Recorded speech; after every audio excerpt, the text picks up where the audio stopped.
जब पहली बार बाबा साहब ने अपना काला कोट पहनकर मुंबई की कचहरी में कदम रखा तो वहां सन्नाटा छा गया। वहां मौजूद सवर्ण वकील उन्हें पहचान गए। उनकी आंखों में बाबा साहब के लिए सम्मान नहीं बल्कि जातिगत घृणा थी।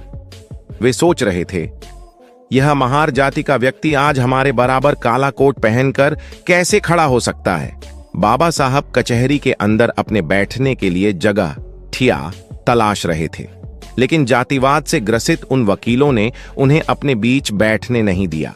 तभी एक अहंकारी वकील ने बाबा साहब पर तंज कसते हुए कहा, अरे बैरिस्टर, तुम तो इतने पढ़े लिखे विद्वान हो, तुम्हें हमारे बीच इस कचहरी में बैठने की क्या जरूरत?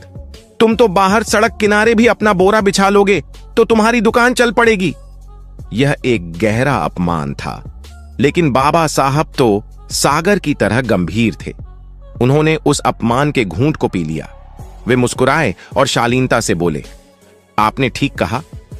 बाबा साहब ने सचमुच कचहरी के बाहर एक छोटी सी जगह साफ की और वहीं अपना आसन जमा लिया। वे छोटे मोटे केस लड़ने लगे और अपना गुजर बसर करने लगे। उसी शहर में एक बहुत अमीर सेठ रहता था। उस सेठ का एक इकलौता बेटा था जिस पर हत्या का आरोप लगा था और निचली अदालत ने उसे फांसी की सजा सुना दी थी। सेठ और सेठानी पर दुखों का पहाड़ टूट पड़ा। सेठ ने मुंबई का कोई ऐसा नामी गिरामी वकील नहीं छोड़ा जिसके दरवाजे पर वह न गया हो। उसने पानी की तरह पैसा बहाया, लेकिन जिस भी बड़े वकील ने उस केस की फाइल देखी उसने हाथ खड़े कर दिए। सबका एक ही कहना था, सेठ, इस केस में कोई दम नहीं है। सबूत तुम्हारे बेटे के खिलाफ हैं। उसे फांसी से भगवान भी नहीं बचा सकता। हताश और निराश सेठ वकीलों की खाक छानता हुआ उसी कचहरी में पहुंचा। उसकी आंखों में आंसू थे और हाथ में बेटे की फाइल। तभी उसी अहंकारी वकील ने, जिसने बाबा साहब का मजाक उड़ाया था, सेठ को देखा। उसने फिर एक क्रूर मजाक किया। उसने सेठ से कहा, अरे सेठ, तुम यहां क्यों भटक रहे हो?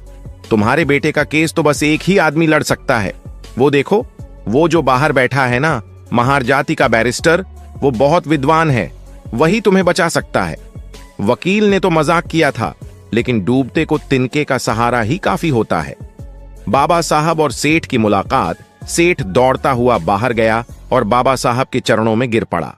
वह गिड़गिड़ाते हुए बोला, हे बैरिस्टर, मेरे बच्चे को बचा लीजिए, आप ही मेरी आखिरी उम्मीद हैं। बाबा साहब ने उसे उठाया और कहा, सेठ, मैं तुम्हारी क्या मदद कर सकता हूं? शहर के बड़े बड़े